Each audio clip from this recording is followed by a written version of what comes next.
좋은 아침입니다. 10월 18일 우리에게 주신 말씀 열왕기상 18장 1절에서 15절 말씀입니다. 많은 날이 지나고 제3년에 여호와의 말씀이 엘리야에게 임하여 이르시되 너는 가서 아합에게 보이라. 내가 비를 지면에 내리리라. 엘리야가 아합에게 보이려고 가니 그때에 사마리아에 기근이 심하였더라. 아합이 왕궁 맡은 자 오바댜를 불렀으니 이 오바댜는 여호와를 지극히 경외하는 자라. 이세벨이 여호와의 선지자들을 미열할 때에 오바댜가 선지자 100명을 가지고 50명씩 굴에 숨기고 떡과 물을 먹였더라. 아합이 오바댜에게 이르되 이 땅의 모든 물 근원과 모든 내로 가자. 혹시 꼴을 얻으리라. 그리하면 말과 노새를 살리리니 짐승을 다 잃지 않게 되리라. 하고 두 사람이 두루 다닐 땅을 나누어 아합은 홀로 이 길로 가고 오바댜는 홀로 저 길로 가니라. 오바댜가 길에 있을 때에 엘리야가 그를 만난지라. 그가 알아보고 엎드려 말하되 내 주 엘리야여, 당신이시니까? 그가 그에게 대답하되 그러하다. 가서 네 주에게 말하기를 엘리야가 여기 있다 하라. 이르되 내가 무슨 죄를 범하였기에 당신이 당신의 종을 아합의 손에 넘겨 죽이게 하려 하시나이까? 당신의 하나님 여호와께서 살아계심을 두고 맹세하노니 내 주께서 사람을 보내어 당신을 찾지 아니한 족속이나 나라가 없었는데 그들이 말하기를 엘리야가 없다 하면 그 나라와 그 족속으로 당신을 보지 못하였다는 맹세를 하게 하였거늘 이제 당신의 말씀이 가서 내 주에게 말하기를 엘리야가 여기 있다 하라 하시나 내가 당신을 떠나간 후에 여호와의 영이 내가 알지 못하는 곳으로 당신을 이끌어 가시리니 내가 가서 아합에게 말하였다가 그가 당신을 찾지 못하면 내가 죽임을 당하리이다. 당신의 종은 어려서부터 여호와를 경외하는 자라. 이세벨이 여호와의 선지자들을 죽일 때에 내가 여호와의 선지자 중에 100명을 50명씩 굴에 숨기고 떡과 물로 먹인 일이 내 주에게 들리지 아니하였나이까? 이제 당신의 말씀이 가서 내 주에게 말하기를 엘리야가 여기 있다 하라 하시니 그리하면 그가 나를 죽이리이다. 엘리야가 이르되 내가 섬기는 만군의 여호와께서 살아계심을 두고 맹세하노니 내가 오늘 아합에게 보이리라. 아멘. 하나님의 말씀입니다. 한번 더 읽으시면서 묵상하시겠습니다.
어제에 이어서 엘리야 이야기 두 번째 파트인데요. 어제는 엘리야와 사르밧 여인을 먹이시고 지키시며 성장하게 하시는 하나님을 봤습니다. 놀라운 사건이었죠.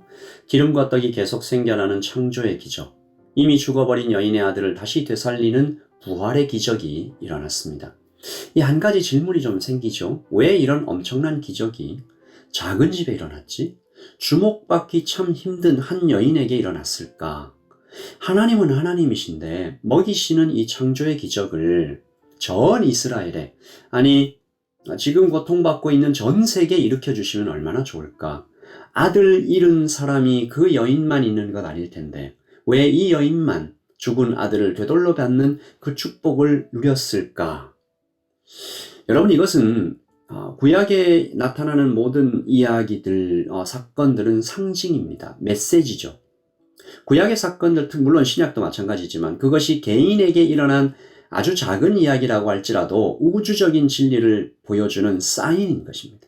다시 말해서 하나님은 오늘 창조와 부활을 엘리야와 독자들이 그것을 보고 읽고 이스라엘에게 예언이라는 형태로, 메시지라는 형태로 전함으로 이스라엘 전 회중을 또 오고 오는 모든 믿는 우리 성도들을 믿음의 자리로 이끌어가고 계신 것이죠.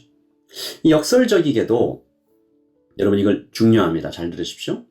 기적은 좋은 것이지만 거의 대부분 기적을 경험한 사람은 불신앙과 미성숙으로 미끄러지기 쉽습니다.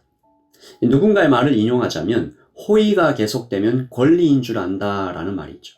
출애굽 백성들이 그 증거지 않습니까? 그 백성들이요, 기적을 매일 경험했습니다. 만나를 매일 먹고 구름 기둥과 불 기둥을 일상으로 경험했던 사람들이죠. 어떻게 됐어요? 그 기적이 그들을 믿음의 자리, 즉 성숙한 자리로 이끌었나요? 아니죠. 그들을 오히려 위대하게 만들었던 것은 실패였습니다. 그리고 또 은혜였죠.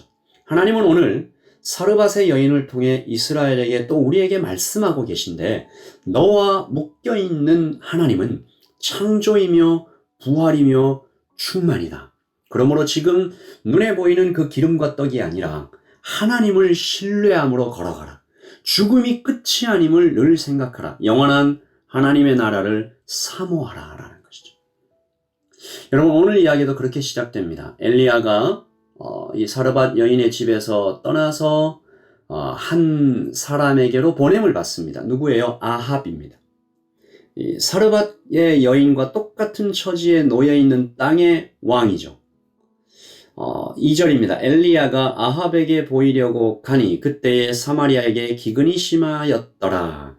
사실 이 이야기는 이 17장 처음부터 좀 살펴봐야 되는데, 이 아합 왕은 굉장한 악인이잖아요. 하나님을 적대하고 엘리야를 잡아 죽이려고 눈에 불을 켜고 있고, 그 안에 이세벨은 선지자를 막 죽여버리는, 잡아 죽이는 그런 여인이죠. 17장 1절에 보시면 엘리야가 이 땅을 향하여 가뭄을 예언하는 장면 나오지 않습니까? 엘리야가 아합에게 말하되, 내가 섬기는 이스라엘의 하나님 여호와께서 살아계심을 두고 맹세하노니 내 말이 없으면 수년 동안 비도 이슬도 있지 아니하리라. 그리고 그 일이 실제로 생긴 것입니다. 지금처럼 저수지가 있고 또 이렇게 그 물을 이렇게 잘 관리하는 그런 시스템이나 기술이 없었을 때 좀 비가 안 내리면 다 죽는 수밖에 없는 것입니다. 나라 전체가 위기에 빠져 있는 거죠. 아합 왕이 화가 머리끝까지 났습니다. 그런 아합 왕에게 엘리야가 간다라는 것은 뭐예요? 죽으러 가는 것과 똑같은 것이죠. 엘리야가 참 대단한 믿음의 사람이에요. 그 말씀 듣고 질문이 없습니다. 2절 보시면 엘리야가 아합에게 보이려고 가니, 그냥 가는 겁니다. 그리고 가는 길에 한 사람 오바댜를 만났는데 이 선지자 오바댜와는 다른 사람입니다. 동명이인인데 그도 하나님을 경외하는, 3절에 보시면 아합이 왕궁 맡은 자 오바댜를 불렀으니 이 오바댜는 여호와를 지극히 경외하는 자라. 이상하죠. 하나님은 왜 이 오바댜 같은 믿음의 사람을 아합 곁에 두셨을까? 오바댜가 얼마나 괴로웠겠어요. 하지만 오바댜는 나중에 그때는 몰랐었고 나중에는 혹시 알았을지도 모르지만 하나님에겐 당연히 이유가 있었습니다. 4절 보시면 이세벨이 여호와의 선지자들을 멸할 때에 오바댜가 선지자 100명을 가지고 50명씩 굴에 숨기고 떡과 물을 먹였더라. 오바댜는 이날을 위하여 하나님의 사명을 받고 살아왔다고 볼 수도 있는 것이죠. 그는 100명의 선지자 목숨을 살렸습니다. 그리고 오늘 그는 아합의 명령을 따라 물을 찾으러 온 땅을 두루다니다가 선지자 엘리야를 만나죠. 오바댜가 어떤 사람요?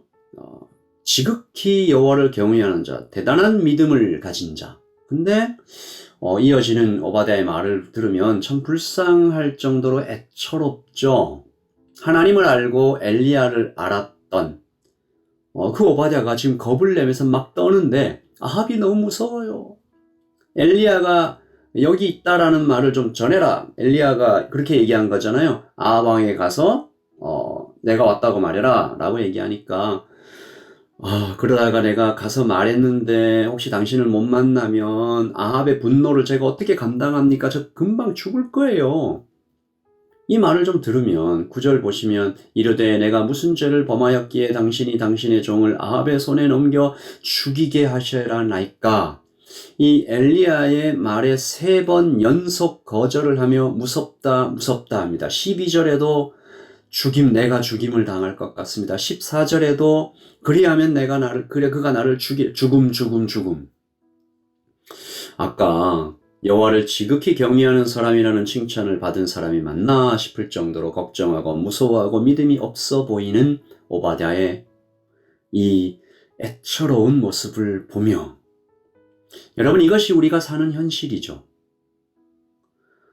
믿음 좋은 사람이지만 목숨을 걸고 선지자 100명을 숨기고 그 떡과 물을 먹이고 영웅적인 그런 선행을 한 사람이지만 또 아합이 무서워요. 그러니까 그 전에 선지자 100명을 이렇게 구한 것은 무섭지 않아서 구했던 것이 아니라 무서워도 떨면서도 그 길을 갔었다라는 것이죠. 그러니까 얼마나 귀해요. 믿음 좋은 사람 오바댜는 최선을 다했습니다. 지금 비록 아합이 무서워서 덜덜덜덜 떨면서 막 죽음 3번이나 얘기하면서 애처로운 가련한 모습을 보이고 있지만 하나님은 그 마음을 모두 아십니다. 뭐라고 말씀하셨을 것 같아요? 성경에 기록되어 있지 않지만 완전하지 않아도 좋다. 나는 네 마음을 다 안다. 넌 참 귀한 하나님의 사람이다. 여러분, 물론 이 오바댜가 그때도 믿음으로 담대히 알겠습니다. 엘리야가 오셨다는 걸 내가 아하방에 가서 딱 말하겠습니다. 그렇게 했다면 좋았겠지만 아직은 그가 거기까지는 잘하지 못한 거죠. 괜찮습니다. 하나님은 느리게 걷는 성도들을 책망하지 않으십니다. 아니, 느리게 걷는 정도가 아니라 멈춰서 있는, 어쩌면 또 뒤돌아가는 것 같은 그런 성도들도 하나님 기다려 주십니다. 하나님은 참 좋으신 우리 아버지이십니다. 오늘 오바댜의 얘기를 읽으면서 하나님께서 이 오바댜를 바라보시면서 참 따뜻한 그 시선으로 이 오바댜를 품어주시는 것 같은 그 장면을 봐요. 15절 보세요. 엘리야가 이르되 내가 섬기는 만군의 여호와께서 살아계심을 두고 맹세하노니 내가 오늘 아합에게 보이리라. 말하고 중간에 사라져 버리지 않을게. 아합 가서 내가 만날게. 걱정하지 마. 하나님은 느리게 걷는 성도들을 책망하지 않으십니다. 오바댜가 했던 그 최선을 다하시고 기뻐하시고 또 그 다음에 오바댜가 또 성장하겠죠. 또 하나님을 더 닮아가겠죠. 나중에는 이 아합도 무섭지 않을 정도로 그렇게 더 담대한 믿음의 사람으로 자라갈 것입니다. 하나님은 그때가 될 때까지 오바댜를 또 계속 이끌어 가실 것입니다. 오늘 여러분께서 걷고 계신 저와 여러분이 함께 걷고 있는 믿음의 이 스테이지, 그 길이 어느 정도인지 우리 자신만 알겠죠. 나는 이것은 참 두려운데 요거는 조금 넘어온 것 같아. 하나님께서 이 돈에 대한 유혹은 조금 넘어오게 해주셨고 아직은 좀 사람들의 시선이나 어떤 성공에 집착 이런 것들은 좀 못 버린 것 같아. 괜찮습니다. 하나님은 느리게 걷는 성도들을 책망하지 않으십니다. 함께 가자. 내가 도와줄게. 내가 언제까지라도 너와 함께 꼭 옆에 있으면서 한 발짝 한 발짝 갈 때까지 주의 말씀은 내 발의 등이요 내 길의 빛입니다. 그렇게 이끌어 가시는 주님을 믿으면서 또 한 단계 가는 거죠. 이제까지 걸어왔던 그 길에 있던 우리의 실패, 또 그 가운데 섞여 있는 그 조그만한 진심이라도 주님께서는 기뻐 받아주십니다. 오늘 그 하나님 믿으며 걸어가십시다.